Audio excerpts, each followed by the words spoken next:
Hello friends, আসসালামু আলাইকুম। আমার চ্যানেলের নতুন আরেকটা পড়ার ভিডিওতে আপনাদের সবাইকে স্বাগতম। অনেকদিন ধরে আমি বাসায় পড়াশোনা করলেও কোনো প্রকার চ্যানেলে ভিডিও আপলোড করতেছিলাম না, তো ভাবলাম নতুন করে আমি আবারও পড়ার ভিডিওগুলো দেওয়া শুরু করব। আজকে আমি 30 দিনের একটা পড়ার রুটিন তৈরি করেছি। প্রতিদিনের ভিডিও আমি এখন থেকে আপলোড করব। তো সবার প্রথমে আমি আজকে পড়ার রুটিন তৈরি করে নিচ্ছি। তো আমি আজকে পড়বো বাংলা থেকে, বাংলা ব্যাকরণ এবং ব্যাকরণের আলোচ্য বিষয়গুলো যেটা আছে সেটা, আর পড়বো মীর মোশাররফ হোসেন। ইংলিশ অংশ থেকে আজকে আমি পড়বো মুখস্থ অংশ থেকে পড়বো স্প্লিং 50টি, পড়বো ভোকাবুলারি 50টি, আর পড়বো ইডিয়মস অ্যান্ড ফ্রেজ 50টি। আর বাংলাদেশ বিষয়বলি থেকে পড়বো বাংলাদেশের কৃষি। আন্তর্জাতিক বিষয় থেকে পড়বো জাতিসংঘের যে চ্যাপ্টারটা আছে সেটার আমি আজকে হাফ পড়বো। আর পড়বো ম্যাথ করবো, গড় যে চ্যাপ্টারটা আছে সেখান থেকে আমি 50টা ম্যাথ করবো। আর প্রিভিয়াস ইয়ারের যে কোশ্চেন ব্যাংক আছে প্রধান শিক্ষকের, সেখান থেকে আমি আজকে একটা কোশ্চেন ব্যাংক পড়বো। তো সবার প্রথমে আমি রুটিন তৈরি করে নিয়েছি, এখন বাজে সকাল 6টা। আর সবার প্রথমে আমি পড়বো প্রাইমারি প্রধান শিক্ষক নিয়োগের যে কোশ্চেন ব্যাংকগুলো যেটা আছে সেটা আমি আবার নতুন করে শুরু করতেছি। আজকে আমি পড়বো প্রথম যে 1 নম্বর যে প্রধান শিক্ষক নিয়োগের কোশ্চেন ব্যাংক আছে সেটা পড়বো। আর যেহেতু প্রধান শিক্ষক নিয়োগের পরীক্ষাটা অক্টোবরের দিকে হবে, আর এই জন্য আমি নতুন করে এই চ্যাপ্টারটাই বেশি ভালোভাবে পড়ছি। আর পিএসসি নিবে এই এক্সামটা, এই জন্য পিএসসির আন্ডারে যতগুলো কোশ্চেন ব্যাংক আছে, তারপর রিসেন্ট জব সলিউশন আছে, বিসিএস নিবন্ধন, তারপর প্রাইমারি যত কোশ্চেন আছে এগুলো অবশ্যই আপনারা শেষ করার চেষ্টা করবেন। তো আজকে আমি 1 ঘন্টা ধরে পড়ছিলাম একটা কোশ্চেন ব্যাংক। তারপরে আমি 7টার সময় আবারও পড়ছিলাম বাংলা সাবজেক্ট। বাংলা সাবজেক্ট থেকে পড়ছি ব্যাকরণের যে অংশটা, আর ব্যাকরণের আলোচ্য সূচির যে অংশটা আছে, এই 2টা চ্যাপ্টার আমি আজকে পড়বো। আমার ব্যাকরণের সবচেয়ে দুর্বল একটা জিনিস, সেটা এই যে ব্যাকরণের যে আলোচ্য সূচি যে চ্যাপ্টারটা আছে, এখানে যে শব্দ, তারপর ধ্বনিতত্ত্ব, বাক্যতত্ত্বে কোন কোন আলোচ্য বিষয় যেগুলো আছে এগুলা কিন্তু আমি এমসিকিউতে একদমই গুলাইয়ে ফেলি। কিছু জিনিস আছে যেগুলো যতই বারবার পড়েন না কেন এগুলো বারবার এলোমেলো হবে। আপনারা চেষ্টা করবেন যে যারা আমার মতো এরকম ভুলে যাওয়া অভ্যাস যাদের যাদের আছে, তারা চেষ্টা করবেন আপনারা যতটুকু পড়বেন ততটুকু লেখার চেষ্টা করবেন।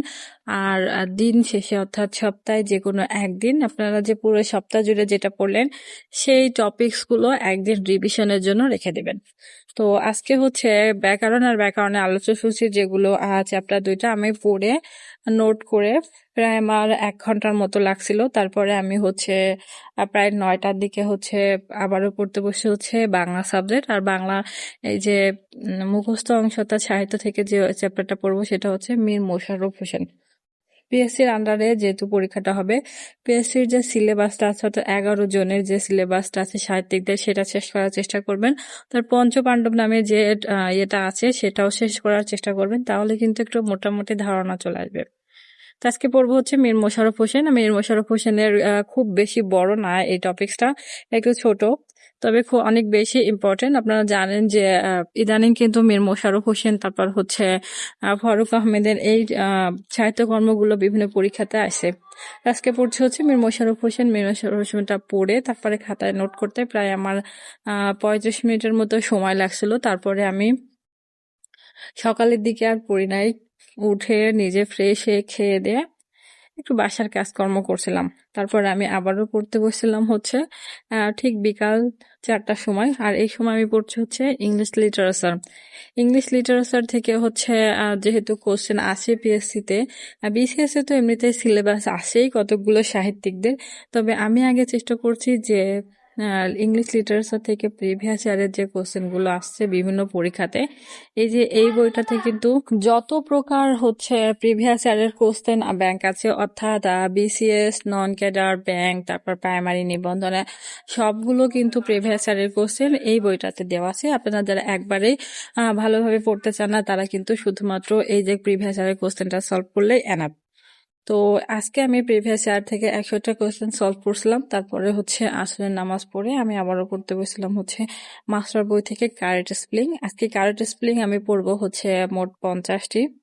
আপনারা জানেন যে মাস্টার বইতে কিন্তু হিউজ পরিমাণ প্রিভিয়াস ইয়ারের কোশ্চেন দেওয়া রয়েছে।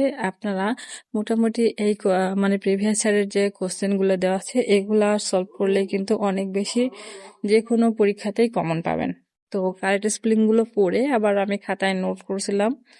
অবশ্যই চেষ্টা করবেন ক্যারাটে স্পেলিং পড়ার সাথে সাথে খাতায় এভাবে লেখার অভ্যাস করতে, তাহলে কিন্তু খুব ভালোভাবে আপনারা মনে রাখতে পারবেন।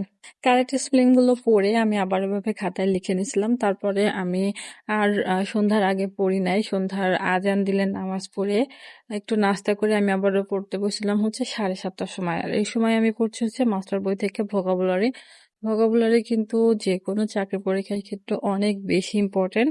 আমি আবারও নতুন করে ভোকাবুলারি শুরু করছি, যেহেতু স্মার্ট বই থেকে আমি একটা পড়ছি এর আগে, আবারও মাস্টার বই থেকে শুরু করছি। আজকে আমি ভোকাবুলারি পড়ছি হচ্ছে মোট 50টি। ভোকাবুলারি গুলো পড়ে আবারও প্রিভিয়াস ইয়ারের যে কোশ্চেন গুলো ছিল সেগুলো একটু রিভিশন দেওয়ার চেষ্টা করি। আসলে পড়ার কোনো শেষ নাই, যতই পড়ি ততই যেন দিন শেষে বারবার ভুলে যায়। এজন্য চেষ্টা করবেন প্রত্যেকদিন, মানে বেশি না হলেও 5 থেকে 6 ঘন্টা যে কোনো ভাবে আপনারা যেন বইয়ের টেবিলের সাথে লেগে থাকতে পারেন। ভোকাবুলারি পার্টটা শেষ করার পরে আমি 8:30টার দিকে পড়ছিলাম হচ্ছে বাংলাদেশ বিষয়বলি। আর বাংলাদেশ বিষয়বলি থেকে আজকে আমি পড়বো হচ্ছে বাংলাদেশের কৃষি, অর্থাৎ বাংলাদেশের কৃষি থেকে কিন্তু অনেক বেশি পরীক্ষায় প্রশ্ন আসে, যেহেতু হচ্ছে কোন শস্যের কি নাম, তারপরে কোন ঋতুতে কোন ফসল ফলে, কোন জমিতে কোন ফসলটা ভালো হয়, এগুলা কিন্তু অনেক বেশি পরীক্ষাতে আসে। আপনারা চেষ্টা করবেন এই টপিকস গুলো পড়তে। আর বাংলাদেশ বিষয়বলিতে কিন্তু নাম্বার কম থাকলে হিউজ পরিমাণ পড়তে হয়। তো আজকে বাংলাদেশের কৃষি যে চ্যাপ্টারটা এটা পড়ছিলাম, আর পড়ার সাথে সাথে আমি আবার গুগল করে নিই যে এখান থেকে কোন কোন কোশ্চেন গুলো প্রিভিয়াস ইয়ারে বেশি আসছে, সেগুলো আমি বেছে বেছে একটু পড়ি। তো বাংলাদেশ বিষয় বলি এই টপিকসটা শেষ করতে আমার প্রায় আধা ঘন্টা মতো সময় লাগছে। তারপরে আমি আবারও পড়তে বসছি হচ্ছে আন্তর্জাতিক বিষয় বলি। আজকে আন্তর্জাতিক বিষয় বলি থেকে আমি পড়ছি হচ্ছে জাতিসংঘের যে টপিকসটা আছে সেটা, জাতিসংঘের ফুল পড়বো না, আমি জাস্ট জাতিসংঘের আহ জন্ম আছে, প্রতিষ্ঠা সাল, তারপরে সদস্য রাষ্ট্র যেগুলো, এই টপিকসটা আমি আজকে পড়বো। আন্তর্জাতিক পার্টের এই টপিকটা শেষ করতে আমার প্রায় 45 মিনিটের মতো সময় লাগছিল। তারপরে আমি একটু রাতের খাওয়া দাওয়া শেষ করে একটু রেস্ট নিয়ে আবারও পড়তে বসছিলাম হচ্ছে প্রায় 10টা 45 মিনিটের সময়। আর এই সময় আমি ম্যাথ করছিলাম। ম্যাথ আজকে করছি হচ্ছে গড় টপিক্স থেকে। আমি 25টা ম্যাথ করছি। আর ম্যাথ করতে করতে প্রায় 11:30 বেজে গেছিল। এরপরে আমি আর পড়ি নাই, খেয়ে দিয়ে ফ্রেশ হয়ে ঘুমাইতে গেছিলাম। তো এই ছিল আমার আজকের পড়ার রুটিন। পরবর্তী দিন আমি আবারও আমার আরেকটা পড়ার রুটিন আপনাদের সাথে শেয়ার করব। কোন আপু ভাইয়ার যদি আমার ভিডিওগুলো ভালো লাগে তাহলে অবশ্যই আমার সাথে সাথে আপনারাও স্টাডি রুটিন ফলো করে পড়তে পারেন। আজ এ পর্যন্ত, সবাই ভালো থাকবেন, সুস্থ থাকবেন, আমার জন্য দোয়া করবেন। আল্লাহ হাফেজ।